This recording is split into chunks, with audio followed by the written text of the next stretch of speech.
Good evening, everyone. Yeah, great. That's what happens when we serve the welcome drink.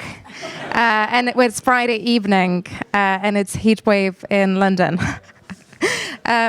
So first of all, my name is Gabriella, and I'll be emceeing today. And would like to give you a warm welcome, especially on behalf of Professor Jeannie Tan, for making the time to come and see the unveil of Fashion Times AI exhibition and opening ceremony. So thank you so much for being here. And right before the event, I will talk you through the agenda. So we'll have opening remarks, welcome remarks. Then you'll have a little intro of the Mills Fabrica. If you haven't heard of us before, you'll have a 5-minute, very brief intro so you can enjoy the panel discussions. The first panel discussion will be on authentic creativity and AI. And the second will be on designing AI for good. Finally, we'll receive closing remarks. And after the closing remarks, more drinks will come out. Canopies will come out, and DJ will be waiting for you on the ground floor in our innovation gallery. So on that note, I would like to invite Mr. Victor Tan to open the event lead sponsor speech. Professor.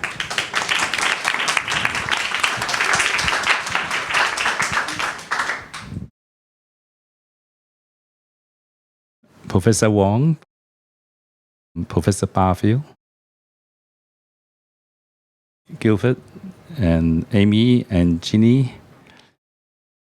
distinguished guests, and ladies and gentlemen, good evening. It's my great pleasure to join you all at today's opening ceremony, which marks the Hong Kong chapter of our Fashion Crossover AI International Salon. Create Hong Kong, I represent, is honored to be part of it, and which demonstrates the compelling interplay between artificial intelligence and fashion. Last year, I'm very much impressed by the stunning fashion crossover AI fashion show staged at M+ Museum Hong Kong, translating AiDLab's research output into real-world applications and contributing to the development of an AI ecosystem.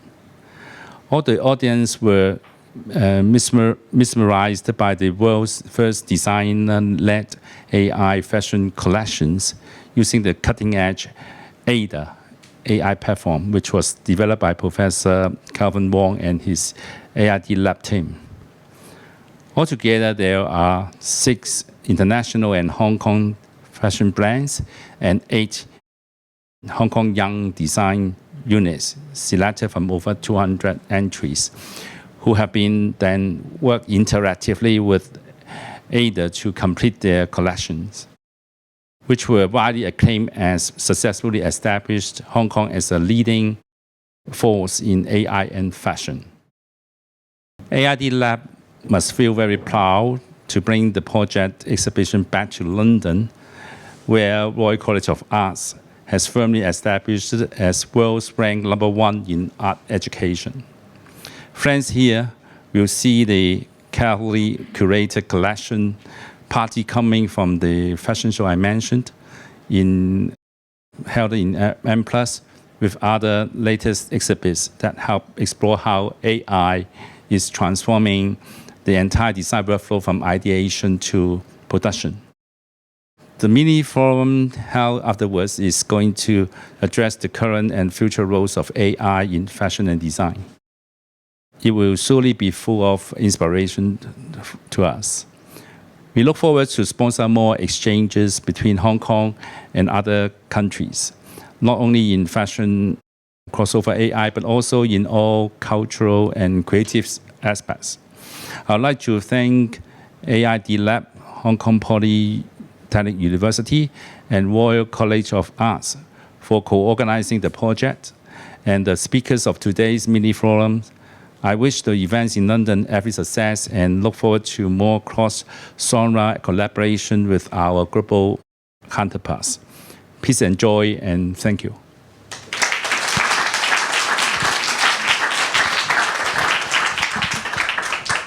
Thank you so much. And I would like to welcome Mr. Gilford Law, who's been here before, a year ago actually, who is from Hong Kong Economic Trade Office. Warm welcome. My pleasure handing over the mic. Thank you very much. Thank you very much. Good evening, ladies and gentlemen. I'm very glad to join you all for the AI crossover fashion opening ceremony by the AiDLab from Hong Kong. Frankly, it's quite challenging for me to speak in between the experts, particularly, as an outsider of the industry, particularly after Victor has covered the landscape of Hong Kong's design industry so well. So, if I may, could you please bear with me for a few minutes of promotion about my office, the Hong Kong Economic and Trade Office. Based in London, my office is a Hong Kong government representative in the United Kingdom. Our mission is to promote bilateral ties between Hong Kong and the UK, as well as with 8 other countries under our purview. So that means if you are thinking of collaborations with Hong Kong in this part of the world, we are here to offer you the necessary connections with Hong Kong. So please feel free to come to us. And back to the exhibition tonight, as our MC has mentioned, technology and fashion is not new to our office. Last November, exactly in this very same place, we organized the Fashion Hong Kong Sustainable Design Showcase, featuring 6 fashion designer labels from Hong Kong, and demonstrating our commitment to eco-friendly technologies and practices. And tonight, I'm very glad to be back to this very vibrant setting, not just here, but also downstairs as well. And I hope that this event will bring us new energy, particularly to see all the possibilities. And particularly, AI is one of the pillar areas of a Hong Kong government's strategy and plan to accelerate our industry development and to enhance our competitiveness as an international innovation and technology hub. And tonight we are going to look into how the convergence and interplay of AI and the technology and also fashion, the creativity, will redefine the possibilities in the world of fashion. And I also hope that the opening events tonight, as well as the exhibition downstairs, will entice you to think about going to Hong Kong. And in this connection, I'm very glad to read a newspaper yesterday that Hong Kong has indeed become the top #1 trending international destination for our British friends this autumn. So please come and join this crowd of lovely visitors. And for now, I think my biggest contribution to the discussion tonight is to hand over to our other guest speakers, to the experts and the visionaries who will shed the light into the fascinating world of AI-infused fashion. And on this note, may I wish you all an enlightening and enjoyable evening. Thank you very much. Thank you. Always fun. Always fun listening to you. I'm yes. a fun manager, I always say that. Yes. We're heading to welcome remarks by Professor Naren Barfield and Professor Calvin Wong, who are the top management of AiDLab. Welcome on stage.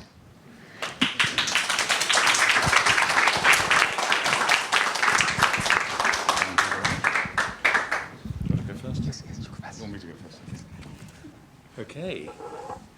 Good evening and a very warm welcome, everyone. In fact, it is indeed very warm for London in September. I'm Naren Barfield, Deputy Vice-Chancellor and Provost at the Royal College of Art here in London. And having spoken at the opening of the Mills Fabrica in Hong Kong in June 2019, I couldn't be more delighted that we are able to showcase and discuss some of the outcomes from AiDLab here at the Mills Fabrica in London. I'm also delighted that the RCA has a long and successful partnership and friendship with PolyU. I've worked closely with Professor Calvin Wong in developing the partnership between the 2 universities that has led to us co-authoring the proposal for AiDLab, the Laboratory for Artificial Intelligence in Design, a world first, and an international design collaboration of some scale and complexity. AiDLab is a collaboration that brings together the world-class expertise and strengths of PolyU in design and technology with the innovation and creativity of the RCA, the world's oldest University of Art and Design, in age, hopefully not in outlook. I'm sure we're going to have a fascinating and thought-provoking event this evening where fashion and design meet and indeed are multiplied by AI. I'd like to thank the event's lead sponsor, Mr. Victor Cheng, head of the Create Hong Kong, and Mr. Gilford Law has just spoken, Director General of the Hong Kong Economic and Trade Office, London. And most of all, to our hosts here at the Mills Fabrica in London. Thank you.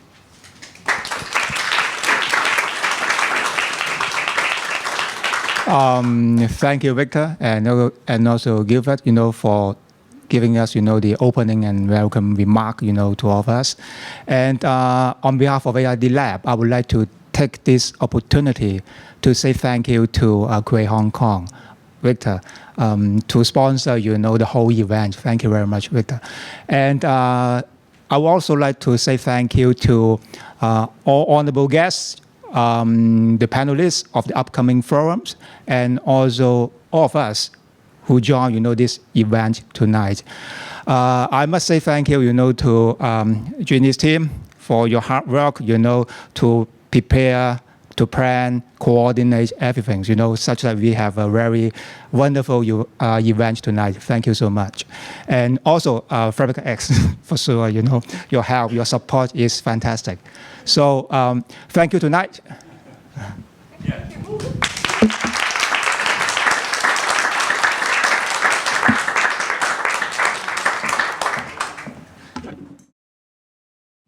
Thank you so much. And my pleasure to introduce you our acting head of Europe, Amy Tsang, who is setting up the Mills Fabrica business. And she will tell you a little bit more on what we do here in this building. Thank you, Gabriella. Firstly, welcome everyone. I'd like to start by saying what a pleasure it is to be supporting such incredible research projects. And a huge thank you to AiDLab, Create Hong Kong, RCA, and PolyU. And at the Mills Fabrica, we are dedicated to be supporting the innovative startups within the textile and agri-food industry. And start from the beginning, our company has been built upon the textile legacy and heritage of Naren Group, which was founded in the 1950s as cotton spinning mills, which you see on the left here. And since then, we've evolved into supporting sustainable innovations within textiles and agri-food. This is where we are today. So how do we support startups? We have customized incubation and investment funds. So we invest in startups all around the world. We have co-working spaces in Hong Kong and in London. And we host many events like this one today to bring together the whole ecosystem of the key stakeholders within the industry and accelerating planet positive innovations. So thank you and hope you enjoy the exhibition downstairs and the panel discussions.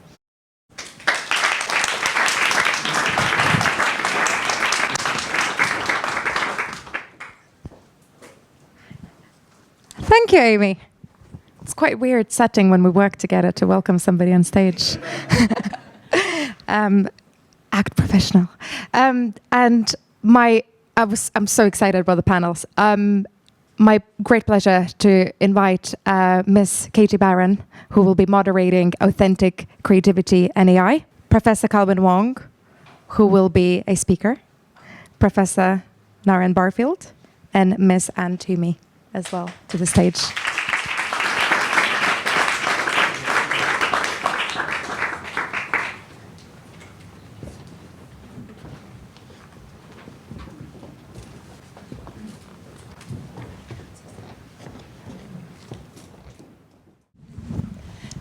So very, very excited to be here also today because I have an extremely incredibly esteemed panel of experts, in fact, expert practitioners here to discuss the exciting but also, of course, very contentious topic of AI and authentic creativity, specifically within fashion.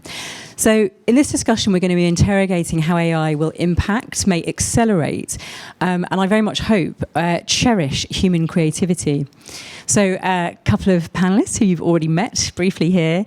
We've got Professor Naren Barfield, who's an artist, a researcher and an academic, as well as you know, as being the Deputy Vice-Chancellor at the Royal College of Art in London. His work has contributed to facilitating a large range of strategic development, research and knowledge, and innovation exchanges to both postgrad research and taught programs across design, art and the humanities. He's also the Associate Director, as you know, of AiDLab. At the very end, we've got Anne Toomey. Now, Anne is a textile specialist with international and national experience in research-based design, product development, manufacturing, and postgrad education. Now, as the head of the textiles program at the RCA, her work really focuses on new horizons for materials science and 21st century textile design. So she's exploring the creative and the commercial opportunities within the intersections of materials, making, and meaning. This includes establishing the RCA's Soft Systems Research Collective that's dedicated to multi-sensory textiles, no less. And then, of course, we've got Professor Calvin Wong here. Now, he's a renowned scientist and a veritable trailblazer in the application of AI innovations in the fashion and textile industries, covering bases as wide as design, manufacturing, but also retail. He's focused on AI and image processing, and his work will home in on pioneering intelligent systems to streamline the fashion design process and also automate the quality of controlled operations within textile and apparel supply chains. So what we're going to do is we're going to have some short presentations from each of the panelists before I probe them Paxman style on those presentations. No pressure.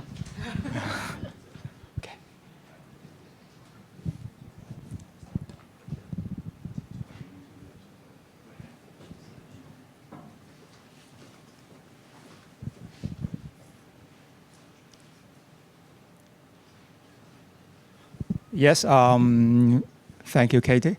And I think, you know, in the past year, all of us are talking about ChatGPT, DALL-E, Midjourney. I'm not sure whether all of you have tried, you know, this kind of AI generative system before to just, you know, give the prompt and then the new design or the new images, you know, come up. I'm not sure.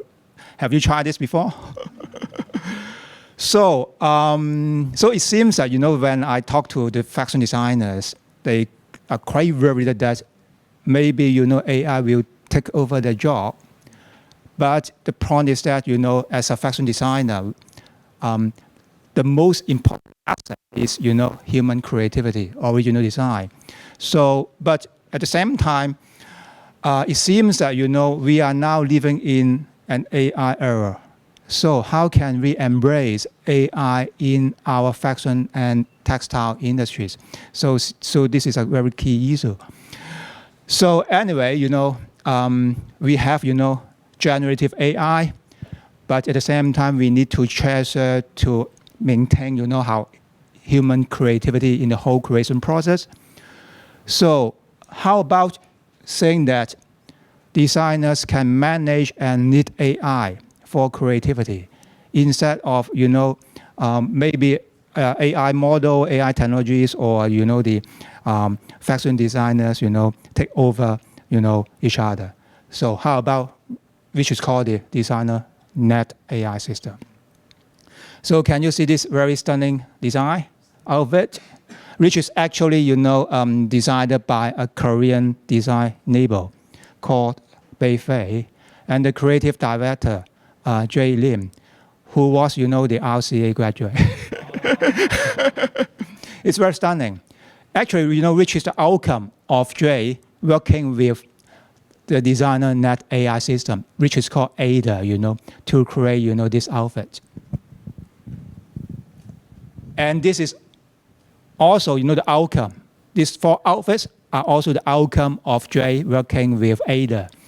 And these 4 outfits were showcased in New York Fashion Week on last September and also in this April. So you can see, how, a designer can work with AI to come up with a good design. So the point is that AI is just serving as an assistant, a support, to facilitate designers' inspiration and also to speed up the whole design process. We need to treat, AI from this perspective. And let's see how, Jay comments, the AI system.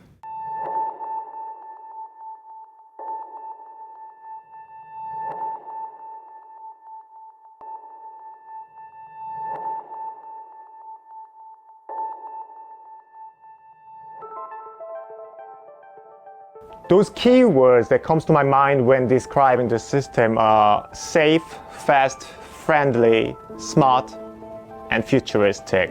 That's how I felt when I was using them. I want to stress on the word futuristic, and it's hassle-free because if you think of future, things should get really easy to put your hands on. And with this system, things were really straightforward and really easy to use, and that is the main reason why I use the word futuristic. Okay, last but not the least, I'm very pleased, to collaborate with an Italian luxury fashion brand, Antipima, and the creative director, Tsang, also worked with AiDA to develop a capsule collection. I would like to show you a video about, the outcome, of this collaboration.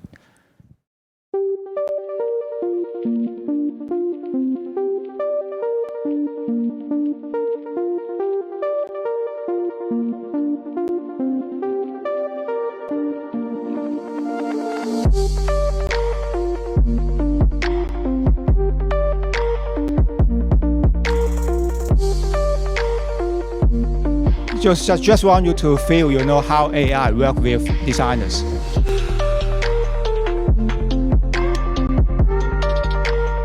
Sorry, I need to stop. And then I need to pass my microphone, to the next speaker.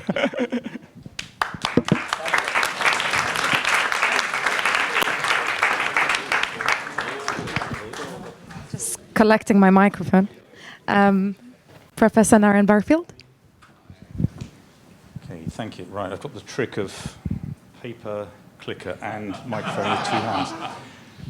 Okay, I'm going to make some brief remarks about authentic creativity and AI with some examples of RCA colleagues' contributions. They themselves will go into greater depth as they speak. And some provocations about AI and creativity. AiDLab, as we've been learning, is a complex, large-scale international collaboration between the RCA and Hong Kong Polytechnic University, and its purpose is to drive innovation and to make a positive impact on industry and society and to humanize technology and support increased sustainability in manufacturing. At the RCA, we're running 3 themes with a number of projects attached to them, and I won't talk about all of them, but just a couple. But the themes are ergonomic and inclusive design, innovation in product and service design, and intelligent fashion design and quality control. As we look here, incorrect posture, this is a 3D modeling for well-being. Incorrect posture can lead to severe musculoskeletal spine conditions that can affect people of all ages, but actually disproportionately affects the under 30s. This is the largest negative factor affecting people's quality of life and one of the leading causes of injuries resulting from what we've all been learning to do, which is home office blended post-pandemic working. Now with this, the project focuses on mapping posture behaviors in 3D environments, and uses novel sensory solutions to assess the effects of incorrect posture on workplace well-being and general health. And the aim is to arrive at a personalized intervention that suits each individual. This project, AI Loop, is developing an intelligent design system consisting of a suite of AI-driven design tools for the benefit of both the designer and the consumer. The embodied knowledge design, input tools, and sensory materials library enable human intervention and creativity, and so they permit a responsive manufacturing process. The project is aimed at harnessing implicit and embodied knowledge to enable distributed and democratic design. The first tool to be developed by this project is the AI Loop, and this is an AI-enabled mobile application that uses image-based material classification to present sensory properties to designers. It demonstrates the potential applications that fit within a greater research paradigm that aims to connect material research from raw materials, distributed manufacturing, branding, retail, product use, and end-of-life circular processes. We also work in the field of intelligent mobility, in other words, autonomous vehicles. In this project, autonomous vehicles are expected to lead to disruptive and eventually transformative changes in mobility. There is, however, also a public sense of distrust and apprehension, while purposeful design and acceptance is critical in order to build trust with the public and users. Furthermore, AV journey experiences that are inclusive and joyful will become key commercial differentiators for mobility providers and persuade the public towards more sustainable choices of transport. The project explores novel and innovative AV design directions in two complementary and interconnected strands. Firstly, in-vehicle and intelligent agents, that is, tangible, embedded, and embodied interactions.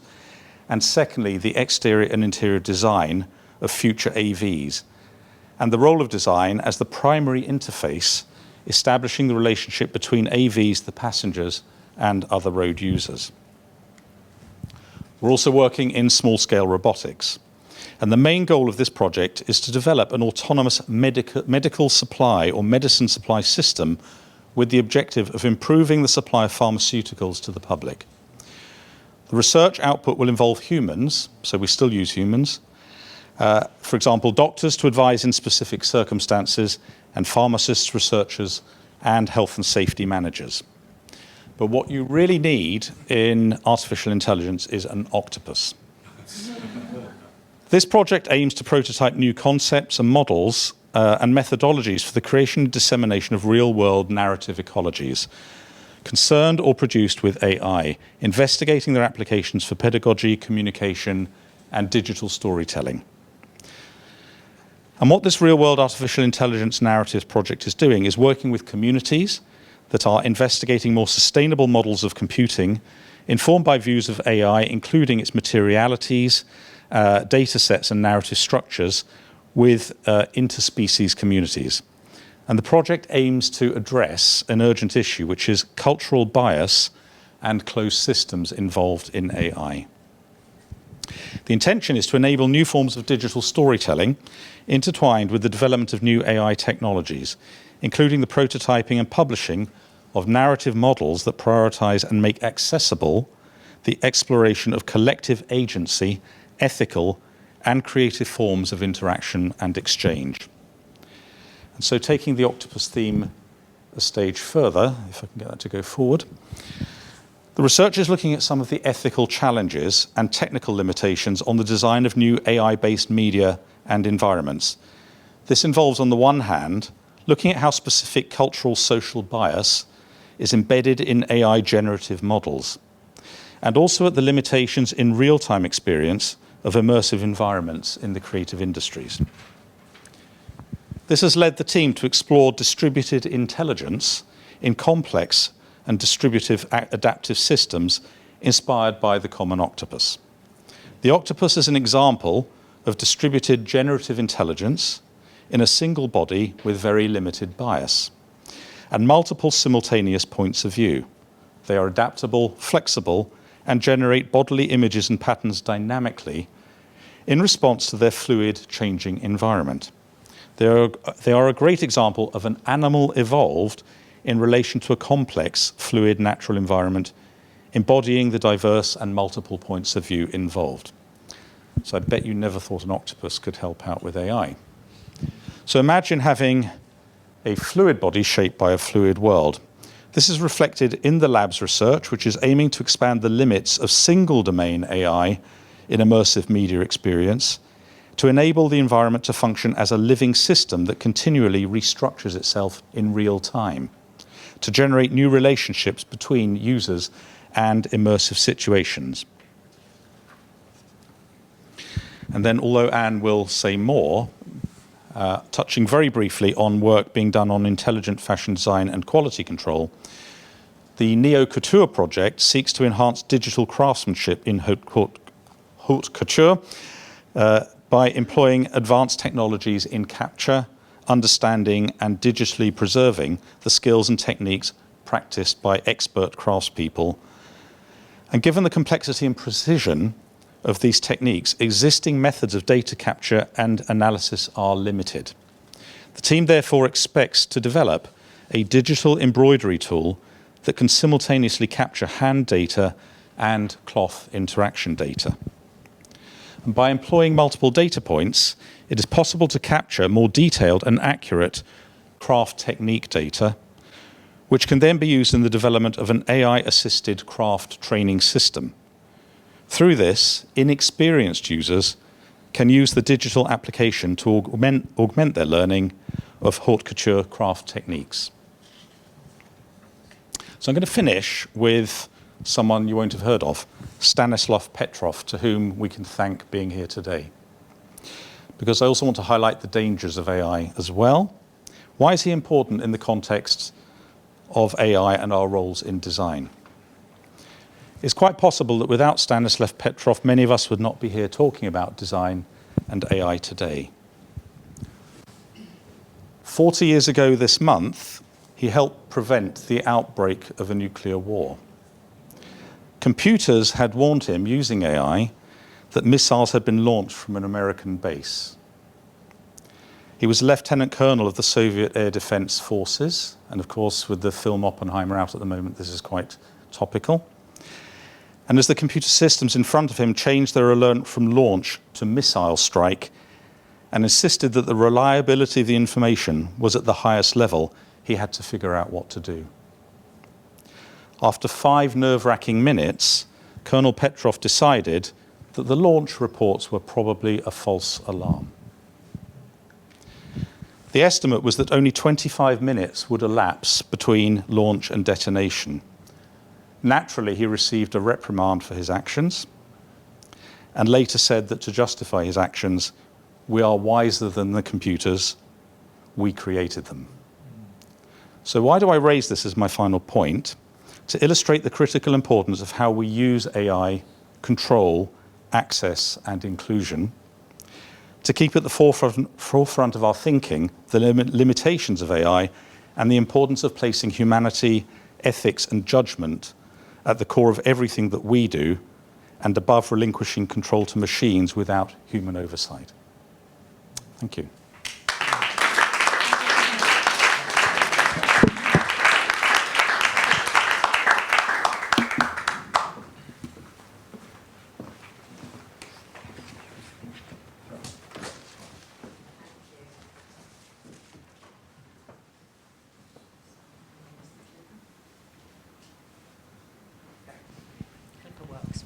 Okay, so I'm going to talk to you a little bit about the AI Couture project.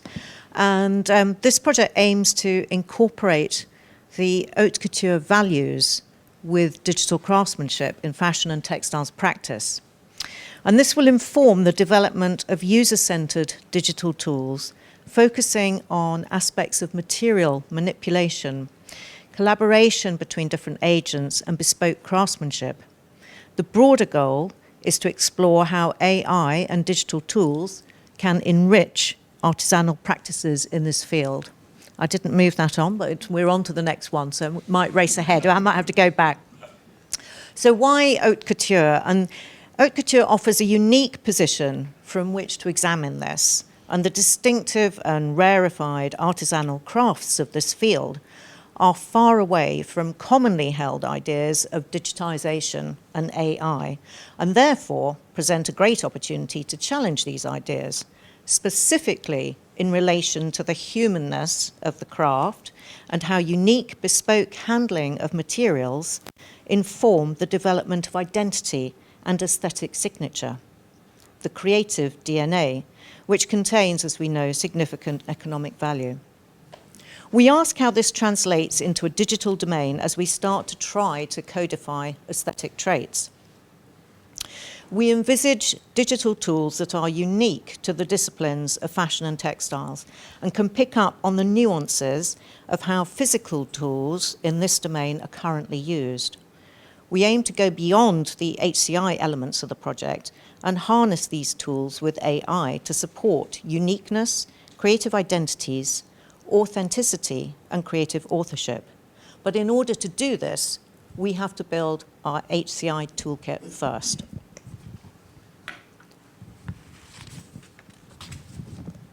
Next slide.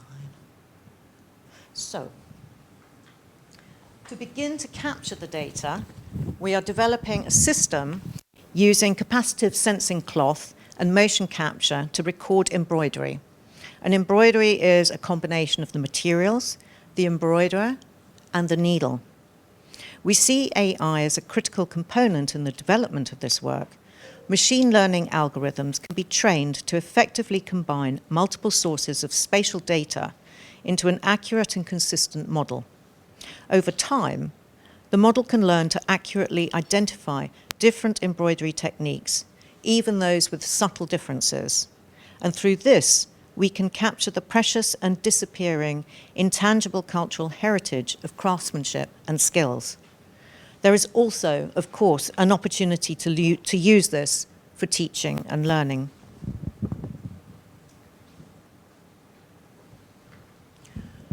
So here we see the network of haute couture and the very complex relationships and pathways within the field. Haute couture ateliers function strictly within well-defined hierarchical system, structured around specialized skills and roles.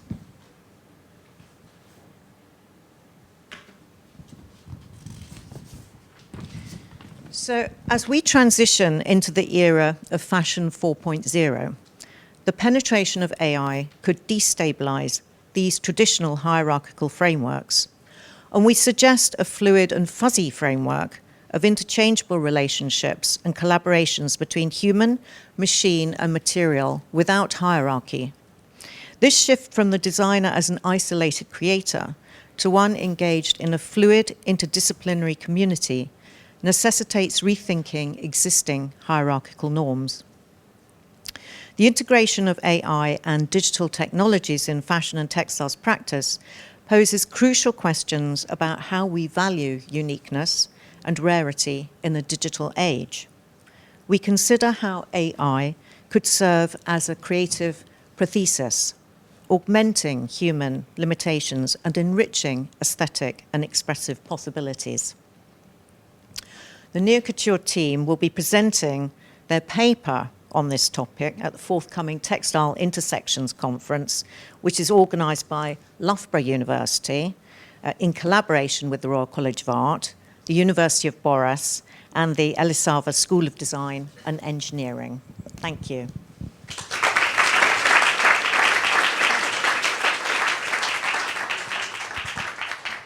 Wonderful. I'll welcome the panelists and moderator, as I believe there will be a few more questions and discussions. I'd like to start with you, Calvin, actually, to go in the order of the presentations. The premise of sort of auto-generating originality, if you like, presents a kind of interesting conundrum.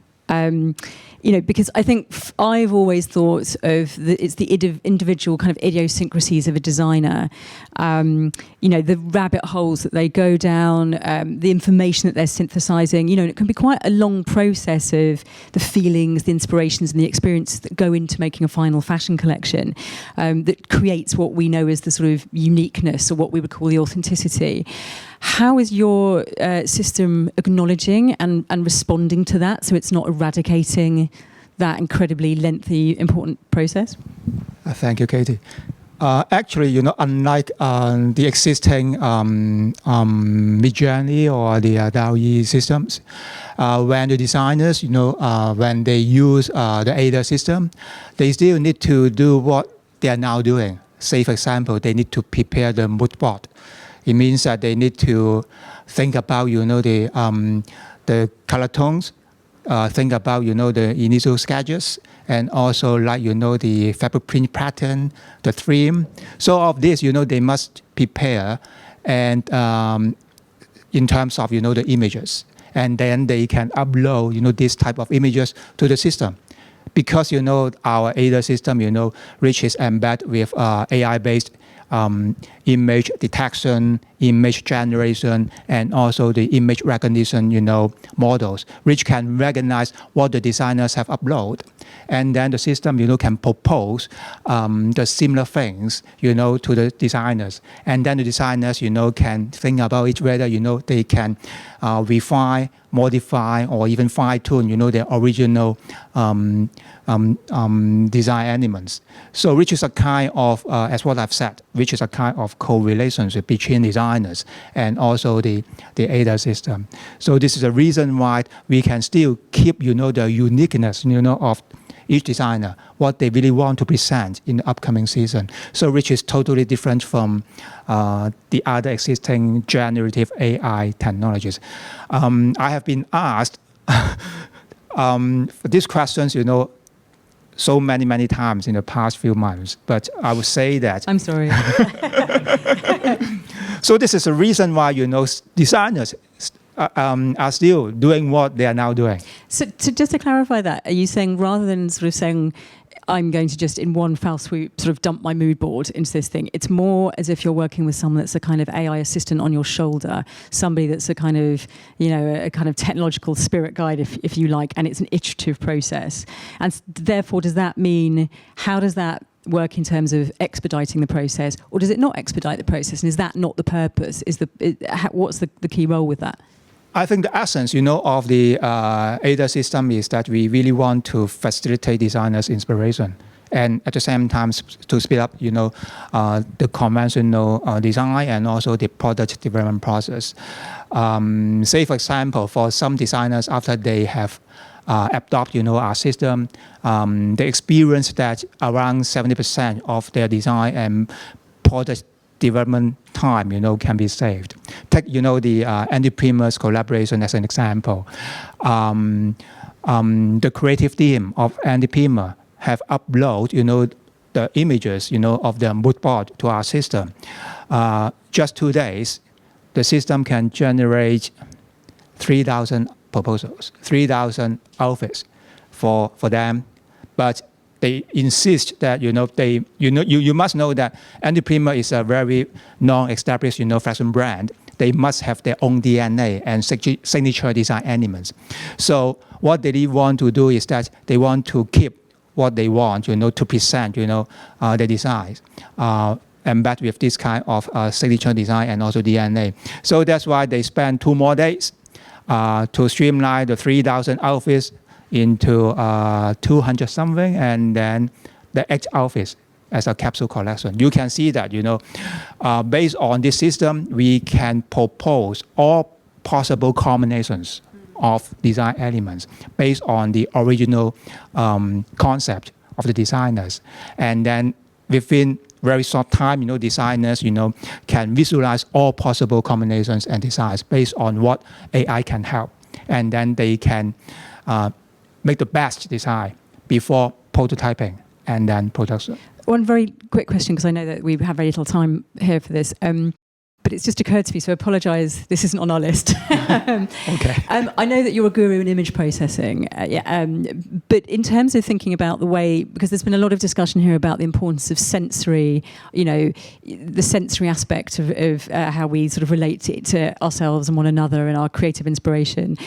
Could I use, if I was a designer, to also put in other sensory inputs, if you like? Could I put music, as well as uploading a mood board of images? Could I upload music tracks? Could I speak into it? Could I tell a story? Could I put poetry into it? Even if it's not possible now, could that happen moving forward?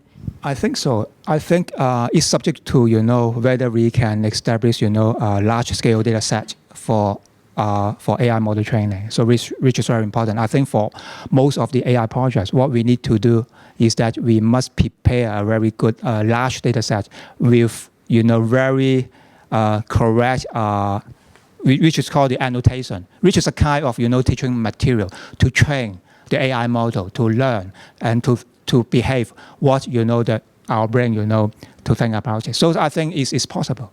It's just, that notion of understanding our creative experiences as more than just our visual experiences.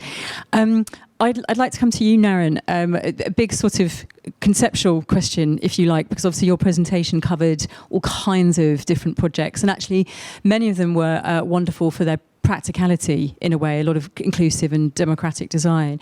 But fundamentally, I would like your opinion on, we have seen the idea of authenticity and creativity questioned for decades, if not centuries now. Whether it's sort of Warhol or Hearst or Damien Hirst or any of these people with their factories. In the era of AI, what does authentic creativity even really mean? It's a very difficult question because do we know what authenticity means in the first place before we layer AI onto it? And you can actually go back further. You could go back to Rubens' studio, where Rubens would sign a contract and not do most of the work, but just do the finishing flourishes, and that would still be a Rubens painting. I think, what do we mean by authenticity? I think we're increasingly finding ourselves in terms of research, creative production, and teaching, that this is meaning authenticity of concept and idea and values rather than the means of production. And in one sense, art and design has always been connected to technologies in various ways. I mean, you really can't produce anything without some form of technological interaction. So in a sense, I think it's probably new in many ways, but conceptually it's also probably a reinforcement of the point that it is the interaction of the idea and the concept with the means and the materials and the ways of making things that is what matters. What this does do, however, is accelerate things. And to answer your earlier sort of supplementary question, what you can do is absolutely translate music into visual art or back and forth, because what you've got is a mechanism now which is effectively a symbolic translation processor. So I've supervised PhDs where someone is a musician and they translate that music into visual art through the means of the system or using genetic algorithms. So that is what's different. And I think, as Calvin's hinting, is the speed at which you can iterate that's what's new. Rather than doing 1,000 hand-drawn sketches to develop designs, you can run through thousands. So perhaps it places emphasis more on the selection process, which places it more in the realm of photography as a selection once you've clicked the shutter. And then with the advent of Photoshop, of course, how you 20 or 30 years ago, how you're then montaging and post-processing rather than perhaps manually manufacturing the image. So authenticity, complex, but I think one has to look at it in the round. Thank you very much. Anne, I'm going to jump to you because I'm aware of where we are with time at the moment. The idea of being able to codify traits, and I've seen this done in terms of sort of humans as well, it's utterly fascinating. And I was kind of blown away when you were talking about being able to codify the traits of how something drapes or how a particular person even holds a needle when they're doing something. What do you see as the main goal with this at the moment? I mean, obviously, this isn't to say to take it into a commercial perspective immediately, but is this about enshrining the IP of a designer or a brand? Because obviously at the moment, AI and plagiarism is a hugely contentious topic. What do you see in that respect? Well, ultimately, the goal of this project is to create computational fabric, computational cloth that can be used to create bespoke fashion, similar in a way to haute couture, an haute couture model, but clearly in a different realm, which includes the client, the relationship of the client, the way that the fabric, if you like, is used. And currently, the way that fabric is portrayed digitally is really about a visual skin that's laid over some kind of framework. And we know that cloth is very different. You build cloth. You build cloth from the fibre upwards, or from all kinds of materials upwards into larger constructs, and all of those decisions and all of those different phases ultimately influence the nature of that cloth. Is it something that's rigid and structured and can be used to hold shape in a tailored jacket, or is it something that's very fluid and very draped? So when we come to look at computational cloth, we need to be able to have the capacity to build all of those different nuances into computational cloth, just as we do with real cloth. We expect people to be, the people who will be creating that are people who come from a fashion and a textile space.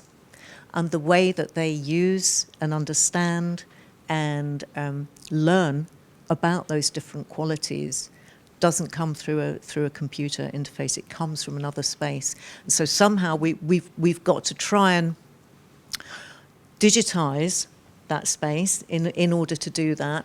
But the tools that we have are far away from anything that a fashion and textiles practitioner needs. So we're having to build, really from first principles up in terms of capturing the data in a way that we need, that we can then ultimately start to inform the way that fashion designers can work in a purely digital realm, but has a genuine behaviour to the fabric and to the clothes that they're creating. So this is something that could feed into the idea of sort of, as virtual fashion becomes much more prolific, obviously it's already a thing now, this is something that will feed into the idea of having digital IDs and having, digital custody as we move into the future, very much so as well. Yes, and I think, with an ambitious view on it, we see lots of different processes in terms of creating that computational cloth. So just as you've got many different processes in creating fibre and fabric, there would be lots of different stages in that would have different impacts and different effects on the end result of what you're doing. And that really relates back to the that orbital system that we have, that if you're in that digital space, you don't necessarily have to do your fibre first and then twisting it and then making it into a yarn. You can disrupt all of that. You can go from A to J to Z and back to B, however you want. And the relationships with your client and the way that you're producing can also be very, very different. So it's a huge paradigm shift, but I think the fashion and textiles community really feel that the identity of fabric and the identity of clothing and the aesthetic that comes from that needs to be owned by the fashion and textile community, and currently it really isn't. So it's about enabling that to happen as well. Thank you. I know we need to move on to the next panel now, but I have one last question, if I may, for all of you, because I think it's quite a big question that sort of that touches on, Naren, actually, what you were talking about, needing to ensure that we retain the humanity in our interactions with AI. So my question for all of you, very briefly, is with the fear about how AI might sort of enslave us to a certain extent, it might homogenize us, as well as accelerate our thinking in some ways, at what point in this conversation about authentic creativity, should there be a human intervention? Because the thing we haven't really discussed is, should it be at the very beginning? Is it just about the input, or is it about letting the creativity roll on and then near the end, the decisions making is made? What's your thoughts?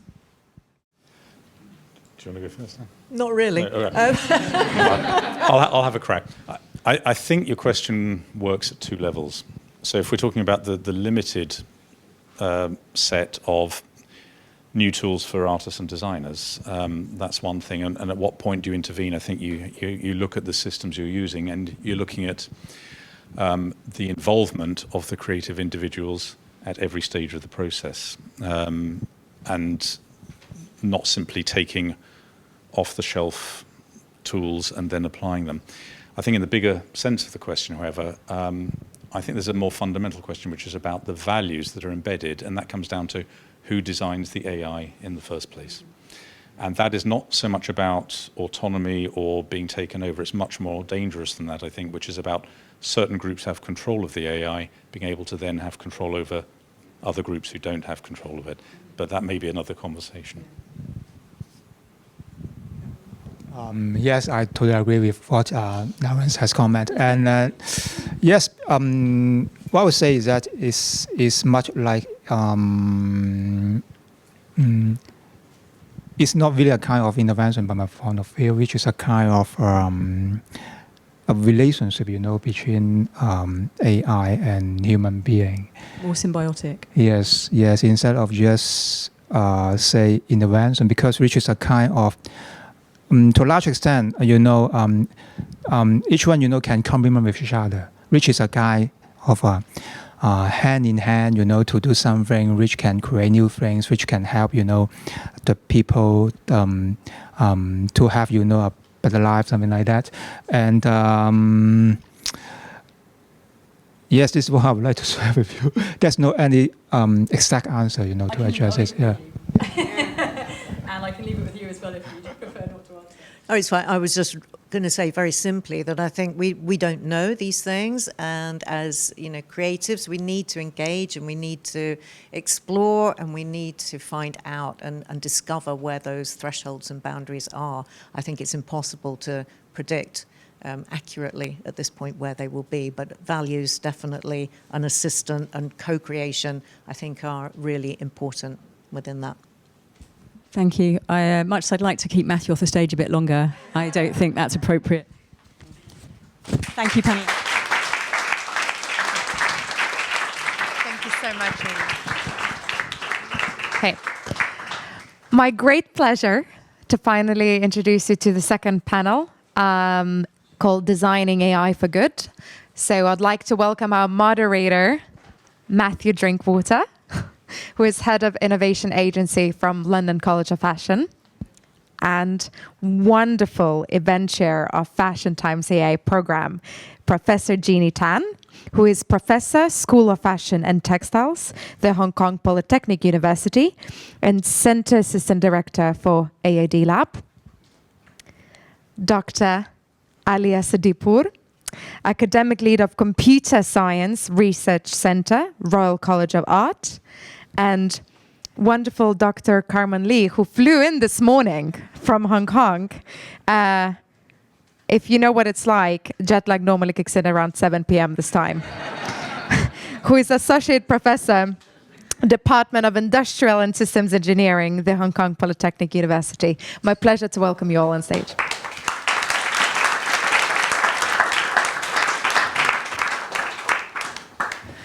AI octopus. How do I follow that? That's not fair. Firstly, thank you to the AiDLab team and to the Mills Fabrica for having me. It's wonderful to be here. I'm Matthew Drinkwater. I head up the innovation agency at London College of Fashion. My team has a really lovely remit from the college to explore any emerging technology and its impact on the fashion and retail industries. So we just build proof of concept with that technology and show to the world what is possible, hopefully accelerating the pace of change within the notoriously resistant fashion industry. And then also hopefully sending out a generation with a much better understanding of what these technologies can do. I guess over the 10 years that I've been doing this at London College of Fashion, we've become fairly well known for our work in immersive technologies. But since 2019, we started to work very closely with the team at MIT around the use of artificial intelligence in fashion. And we were running a few experiments and started to run some courses for students in artificial intelligence. Since 2019, my goodness, it was quite difficult to do work back then. Huge data sets, finding them, building them, working with those took a lot of time and effort. Things have become a lot easier, and the discourse around artificial intelligence has become something that almost everybody on the high street is talking about. So the way in which artificial intelligence is always portrayed in the media is either utopia or dystopia? In fact, so our panel is AI for good. I beg the team to let me talk about AI for bad, but maybe next time. I think if you had a chance to have a look at the exhibition downstairs, you will see the kind of dizzying array of projects where AI is already beginning to have an impact. AI is everywhere already today. We are all using artificial intelligence on our mobile phones at home. Every single day it is here. So what I wanted to do today with our esteemed panel is talk a little bit about the actual use cases of that technology, what is being done, and that lack of, I guess, communication of those projects is what causes that very binary discussion around artificial intelligence. So I want to hand over to the panel and ask them to introduce themselves. So Jeannie, would you like to kick off and just give an introduction about yourself and your work? Hi, everyone. I'm Jeannie, and my team and I work in Intelligent Textiles. So we actually have created a textile system whereby it actually changes illumination via hand gestures. And we have been using it in applications in fashion, in interiors, and in rehabilitation. In fact, we have successfully implemented it in several elderly centers so that they can actually do their sensory therapy with our intelligent textiles. So this is an example of how we can actually use AI not just for the young and trendy, but also for the neglected communities. So this is my work. Thank you. Thank you. Ali. Hi everyone, good to see everyone here. So I'm Ali, I'm the academic lead of Computer Science Research Center at the RCA. I spent over a decade of my life in Warwick, which was quite a STEM-focused university, and I got a call from RCA, Royal College of Art, had the privilege of opening my eyes to the amazing talents around me.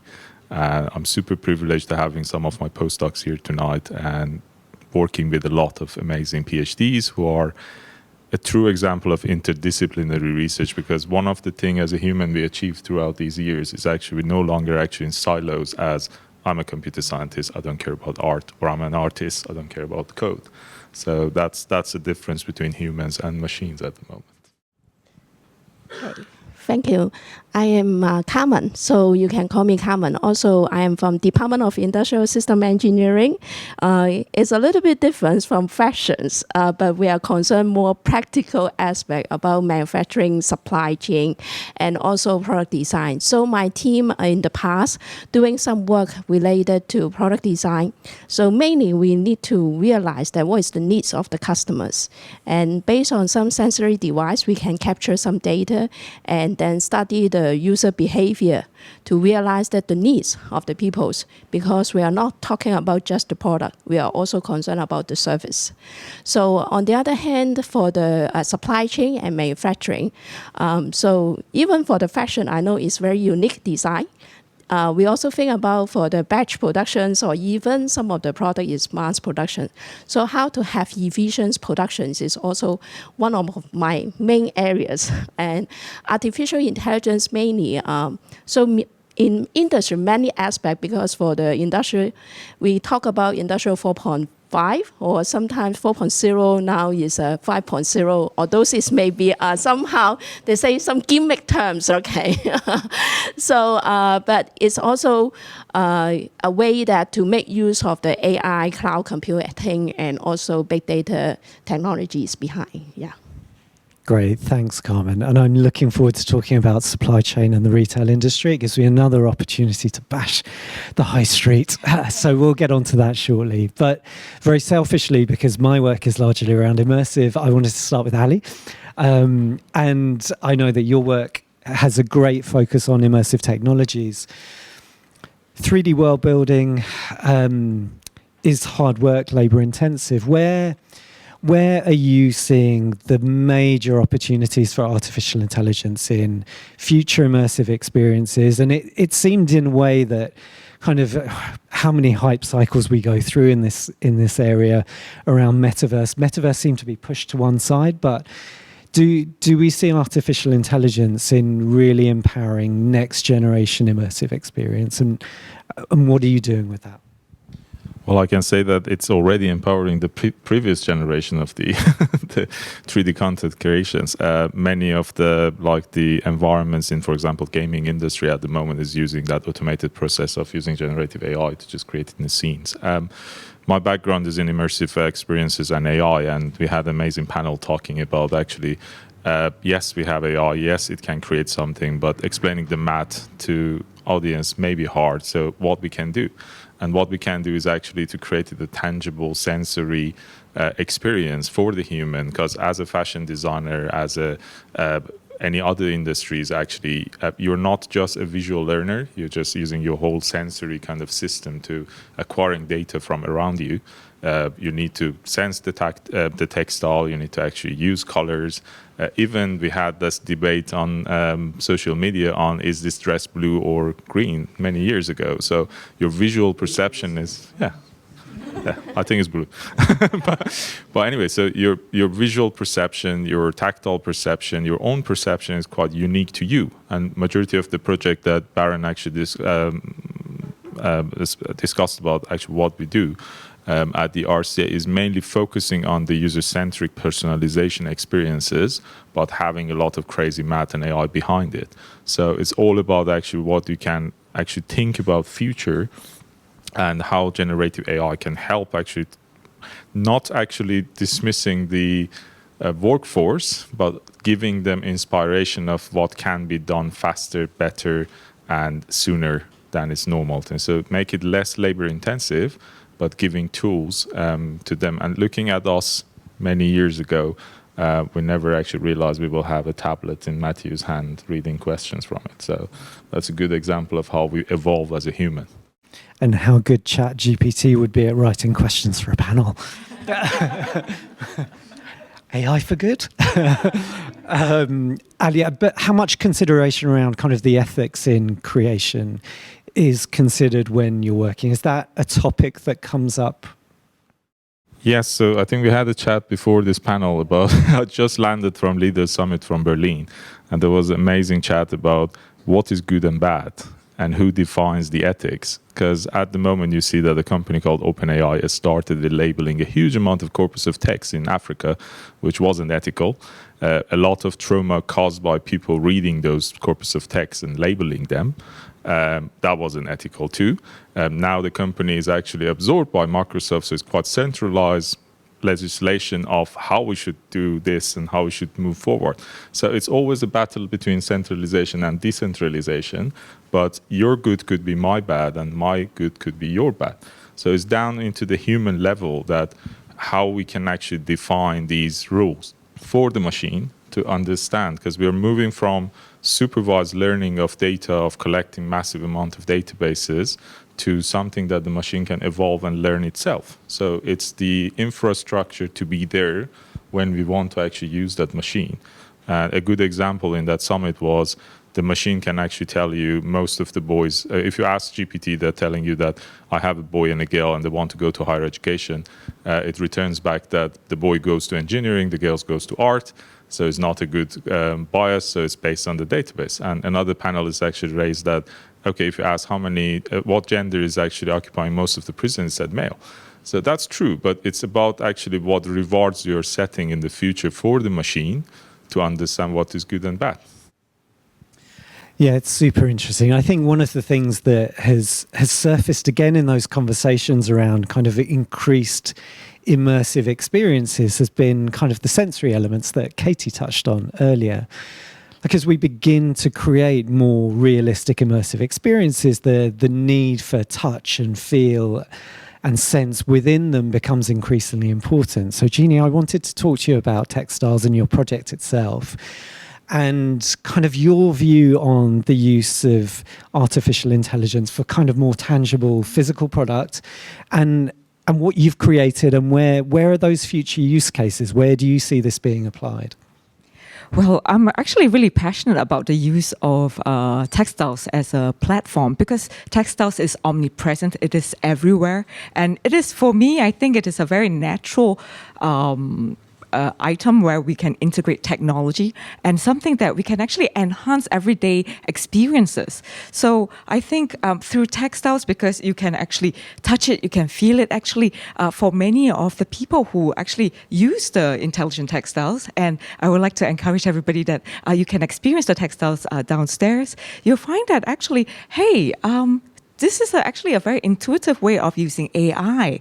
You know, whenever we think about AI, we think that, oh, it's very far removed or it's something to do with online retail. But actually, it could be something that you touch and feel every day. So this is my vision for AI. It could be something extremely tangible. And when you see people interacting with the material, what kind of experiences have you witnessed, seen? What is that kind of user interaction? I think a lot of them, they are quite surprised that, oh, this is AI and this is something that I can use too, you know, and this is something right in front of me. It is not something that I have to read a giant instruction manual and like I have to attach it to a very big computer or something. So, you know, coming from a textiles background, we are very sensitive to touch and we want to make sure that the technology is integrated in a very seamless manner. So, but a lot of times when you have AI, you have like a giant like computational power, etc. But now, with the advancement of a lot of technologies, actually, we don't have to.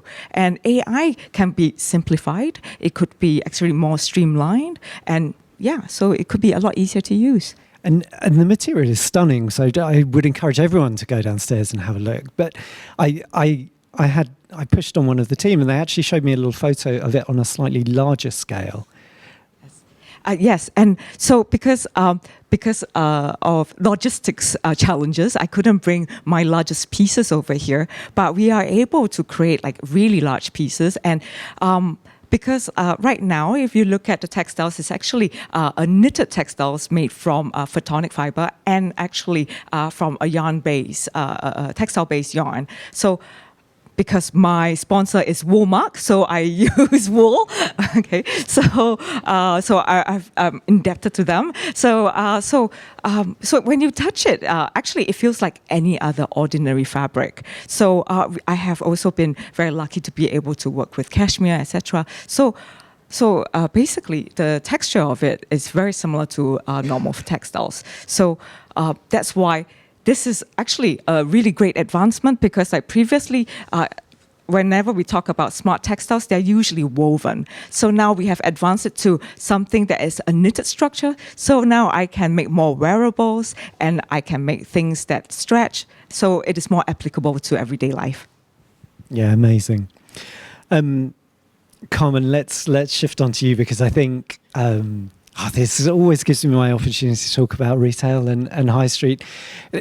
Go down Oxford Street, Regent Street, and I love to play the game of try and pay full price for a product on Oxford Street. It's almost impossible to walk into one of those high street stores and not be offered a discount, even at the register as you're trying to pay. When Gap was around, sadly they're not anymore, I was offered a 40% discount as I was trying to pay full price for something. Even on their website, they offer it at checkout. So there's been something wrong with supply chain and how the industry has operated for a long time. How does artificial intelligence in supply chain offer us a new way to begin to challenge what historically has been something that for many in the industry has been gut instinct and using kind of what they believe to be the right number? How do we begin to use tools like IoT, RFID to offer a new vision? And we'll talk about the challenges of what that might present afterwards, but I'll let you start with that. Okay, so thank you. So I think for RFID, it was quite a years ago that Walmart mentioned about in the supply chain. At that time, for the RFID tag is still quite high, quite expensive, right? So, but nowadays, I think even when you buy the clothes in Uniqlo, then they have an RFID tag on it. So due to the technology change that we try to think about, okay, how to make use of the RFID, or nowadays we call it as IoT, Internet of Things. So we are not talking about just identity, but also have the sensors. And for those sensors, it can also be put on the machines or another types of the process in the supply chain. So that's why when we have those massive of data, we need to use the AI to analyze it. And also there's a lot of data we need to filter, right? So quite similarly, when you have a lot of signals, how to have the data fusions, then is a kind of challenge of the industry. And for the logistics and operations, we always need efficient, fast, right, accurate. And then for the right now, after the COVID-19, I think most of us are so used to use the e-platforms to buy the products. So we want to click on the browser to buy it, and then hope that tomorrow it can be delivered, right? So it's very challenging. Today? Yeah, it's very challenging. We want to do it. Some of them, they really do it. They have different types of the channels and then the supply chain service and different types of models. Then nowadays, maybe the product even not from warehouse, they can from they're talking about ship from store, okay? And also omni-channels that they ask you, okay, you can buy the products online and then pick from the store, or maybe some of the delivery boxes. So last mile delivery is also very challenging. And then we make use of the AI scheduling to make sure that the last mile delivery can be correct. Yeah. But if you start pushing kind of real-time data into a retail business, who's looking at that real-time data, and who's beginning to make decisions around that? Yes, for the real-time data, okay, if you have time later, you can see that when we have the RFID tag and we have the real-time data, and also somehow with the sensors of the, we put the sensor about for the electrical consumptions of some device, then those real-time data can let the production plant managers to make several important decisions, right? For example, which line has highest energy consumptions, and then what kind of workers, and then work with particular manufacturing orders has high efficiency, and also is these machines is fully utilized, because based on the energy consumptions, we realize that, okay, maybe that machines is not fully utilized. Then they need to do some reschedulings about it. But I guess when you get into that, then suddenly you begin to see a bit of a reshape in workforce, right? This is kind of the kind of automation wave. How a business is going to use that data to reshape a workforce around what they have? So actually, that for those informations, it also can let the manager realize that, okay, what types of the tasks that can best fit the job assignment. And allocation is also important.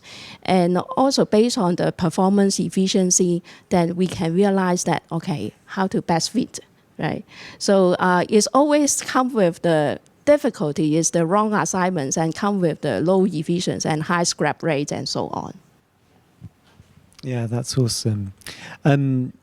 I wanted to kind of give an opportunity for anyone in the audience to ask some questions to our panel. We have just a couple of minutes. So does anyone have any questions? Sort of stick up your hand. Now you have 3 geniuses to quiz. Otherwise, I'll wrap up. And, you know, I think kind of listening to everyone from physicality to immersive experiences to impact on supply chain. I mean, I said earlier that artificial intelligence is already here. And I don't think we mentioned anything uncomfortable in any of those conversations. I think all of us feel... Can I just add something really short? So Carmen actually mentioned Industry 5.0 and 6.0 and whatever 0.0. 7.2? The Industrial Revolution message was, let's make everything automated. And then you did the U-turn and saying that, okay, where are the humans? So the cyber-physical system actually looking at you. Yeah, I think, interestingly enough, in the previous panel, when Katie was asking about where is that human intervention, who has that role? I mean, I think particularly when you look at some AI systems who are looking at everything that's been human created already, there are some interesting questions about what future systems will do, how much intervention we'll have. I certainly haven't got those answers. Carmen? Yes, I'm thinking about that. In the past, we always think about automations, right? So I think Ali know quite well. By using robot, maybe somehow some of the workforce can be reduced, right? But on the other hand, we realize that also the problem is that we lack of labor sometimes. Some TDS jobs, no one like to do it.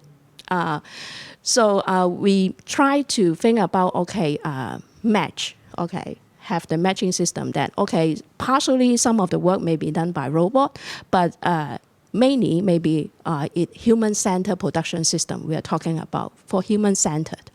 And also, we also think about, how to collaborate, human-robot collaborations. I think Ali is more expert than me. So how to collaborate to create more value, not just talking about for the productivities, yeah. But I guess that question of with every wave of automation, there is the assumption based on previous that we'll be creating new roles and new jobs. But that when you're not able to see it, when you don't know what those new roles are, there is that kind of gap of fear and assumption that on this occasion, there won't be something new created. And I'm not sure if I agree with that. Now, I'm more than happy to throw that out to anyone in the audience to retort to, but that fear of the unknown is what is kind of pushing a lot of those questions around, is AI good or bad? I think it's neither of those things. It's a tool of which we have control over, much to Naren's point. Thank you, panel. It was a great chat. Thank you.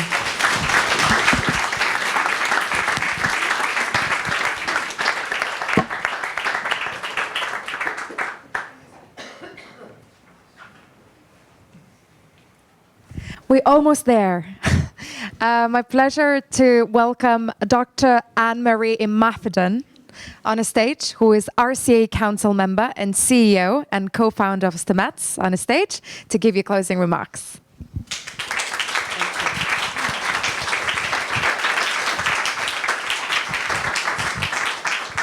Hi, everyone. Unfortunately, I'm the one that stood between you and the drinks and the DJ downstairs, so I'm going to make this really quick. A big thank you to all of our panelists, our moderators, and well done to those of you that are part of the collaboration for what has been a fantastic series of thoughts, of provocations, of inputs, and also showcasing what has gone on already in this international collaboration. I think it was fantastic actually to start with maybe the history of how we got here. I had a look at, before we came in, at the history of the building, this Mills Fabrica. This is 1800s. This was a mustard mill. In the 1830s, it then became a blue maker, of course, helping to dye materials. In the 1950s, we had the Nanfeng Company also coming in. And so there's quite a rich heritage, but also there's a lot of things that we might be able to kind of learn from the past in terms of what happens next. A lot of these things were considered textile technologies in those times, and now we just call them textiles. And I think maybe there's some reassurance as well in what we've discussed already, that again, these are AI-looking, special, maybe fashion 7.0, whatever it might be, items, but actually that will just become life. It will be something that will become mainstream. And for me as a council member, as a computer scientist, this is the excitement. This is why I'm here. This is why I'm involved. It's about learning about this. It's seeing it. It's having your brain tingle, maybe be itched a little bit by some of these ideas, but also getting to see it before it becomes that reality, and being able to consciously see that. I always note there was a show in the 1980s called Knight Rider, which some people will remember and be familiar with. David Hasselhoff played a guy named Michael? There we go, who had a car called Kit, right? And he talked to this car, which in the 1980s was such a weird thing to do, to talk to an inanimate object. But of course, now we talk to inanimate objects all the time, and it's become a very, very normal thing without us even realizing that then that was such a science fiction, exciting thing that's now become science reality. And I think it's really exciting to be able to see some of that here. So a couple of closing thoughts for you all to mull over as you drink, as you eat, as you dance, and you listen to the DJ downstairs on what could come next, right? What we can be conscious about now before it becomes the norm. The first one that we kind of had across both of the panels is around when we talk about multimodal ideas. A lot of this AI recently, right? We've gone from text and images and music, and now we're having to consider, as a result of Fashion 4.0, 7.0, whichever number you want, being able to capture not just text and images, but brand DNAs. We heard from Professor Calvin. How you hold a needle, being an extra type of data we might want to be collecting. How intelligence feels, we saw reference there, being able to represent that maybe in the technology. But even something like taste, right? And how do we synthesize this? How do we do that as humans? How might that play out in technology, and what might that solve for us? Also, what does fashion, I'm going to call it 4.5 for now, because we tend to overhype ourselves sometimes. And you have versions between the major ones. So what does fashion 4.5 really look like? Are we inspiring a workforce for less labor-intensive ways of working? Are we making AI tangible and streamlined and more and simplified, actually, for folks to be able to understand, for them to be able to take this on as well and see how that relates to their lives and solve their own problems? I think I'm also feeling very reassured by a theme that we had across both panels as well in our inputs today, which is that of human-robot collaboration. This is not us versus them. This is cobots. This is us working together. And so whatever those roles or jobs might be, we're going to be doing that with the computers. But even more so, we are wiser than the computers. Naren has reminded all of us. We created them. But in a fashion sense, what does that mean? It means that haute couture, bespoke ideas are still going to be needed. And that's not something that we will be able to leave to the robots or to the AI to be able to do. It reminds me of a quote from a recent RCA art show, actually, that even with the invention and spread of movable type in the modern times, handwriting has never disappeared in the wake of new technologies. And I think we had that repeated quite a lot here. So I've got two final things to say before we head to drinks. One is an ask, which is to remind everyone and ask everybody to continue to go beyond those silos. I think that's where the exciting bit is, when we get to mix these modes together, when we get to explore, when we get to be cross-disciplinary, as we've seen has been exemplified in this collaboration.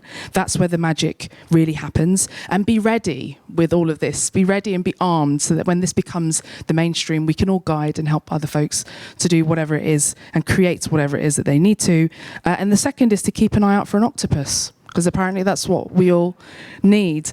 So thank you very much to our fantastic MC, Gabriela Vericate, also to Nicole Mock and Judy, from the team, to Professor Calvin Wong, to Professor Naren Barfield, and also your teams across the AID collaboration. Let's grab some canapes, some drinks, and go see that DJ downstairs. Thank you very much, everyone.